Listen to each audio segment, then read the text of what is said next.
жүректің ең үлкен дерті ол рия. Біреу көру үшін істеу, риякерлік. Сондықтан имам Абу Ханифа айтады, рия амалды жоймайды, амалдың сауабын жояды. Бір адам келді жаңағы үйде тез оқиды да намазды. Дейді да жаңа тұрып кете береді. Мешітке келіп қалса жаңа ана намазды қойды да жаңа. Ақырын такбир алла. Тұра жаңа қарап қызығып отырасың.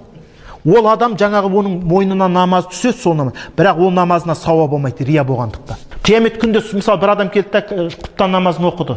Адамдар көрсін деді. Ол сол оқыған намазынан қияметте сұралмайды, өйткені ол орындады. Бірақ оның сауабын алмайды. Рия амалдың өзін жоймайды, амалдың сауабын жояды. Сол сияқты әл-ғұжб дейді. Әл-ғұжбтен Құдай сақтасын. Бұл да рияның бір түрі. Өзін соған лайық көру. Өзін соған лайық көру. Мен негізі бұған лайықпын жаңа. Негізі намаз үшін жаратылған адам сияқтымын деп қояды. Кетті ол бейшара. Ораза ұстасады, мен сияқты ұстасын дейді. Бітті. Ол өзі соған лайық көру, және сол жасаған ішіне таңғалып деп қояды. Ризабек, сен мықтысың, сен жүрген жерің дейді. Ол уже адам оған өзін лайық. Сен Құдай сен соған әкеп тұрған.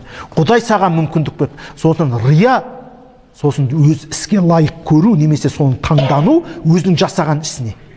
Бүгін сенің не істедің, не істемеді сен бүгін дейді. Бітті ол. Өз ойында ол жаңа нетіп отырады.